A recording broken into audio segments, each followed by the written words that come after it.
I'm going to go down the petition itself and talk about the common errors that I see. And I'm going to talk about the errors that this gentleman did and how we had to fix it. And keep in mind, if you are going to, when you file your petition, if you make a mistake and it's a default without agreement and you have to amend it, you only get one shot to do that.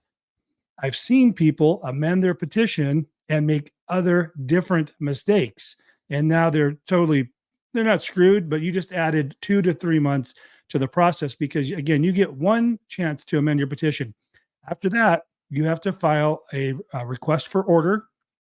It's a motion to go to court to get the judge's permission to file a second amended petition. They're basically saying, we're not going to let you keep messing this up. We're going to call you in, see what the issue is, see if it's even necessary. Why are you amending the petition so many times? And they make attorneys do it, pro pers, people that are self-represented, even our clients. Like we had someone come in who had already did that, filed their amended petition, and we basically slipped their judgment in. We got it approved without.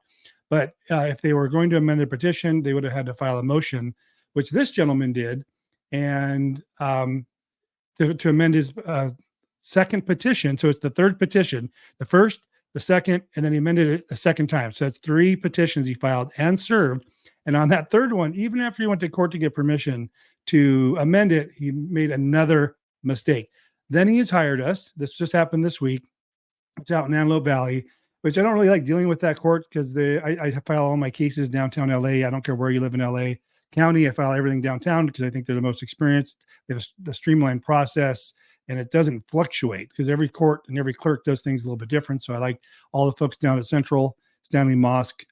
We get a standardized process. I know when they're going to get approved. I don't get these red herrings of rejections like other courts when we file the exact same paperwork. So what it came down to with this gentleman, again, I'm going to go down the petition in general, but in the petition, he marked that there were property declarations attached. He filed the property declarations with the second amended petition, and he listed community property, or not community property, but separate property, and he did not address who that asset was going to. So when you have assets and debts in a default without an agreement, you have to do a separate property, community property declaration, but you also have to say who you are assigning that asset to. He didn't do that. So I submitted the judgment yesterday. We got that taken care of. There was a lot of issues he had, but we got that through. We got the default entered, which he was having problems with. There was an issue with his proof of service. The 160 was going to be problematic, but when I filed the judgment, what I told the clerk, I didn't tell them, that's another issue we're going to talk about. When I do the e-filing, there's a little note you can put. So I put my justification on why I think this should be approved when I think they might try and reject it, is he did the property declarations, but on the petition itself, where it says separate and community property on page 2 and 3, he didn't mark that they were attached.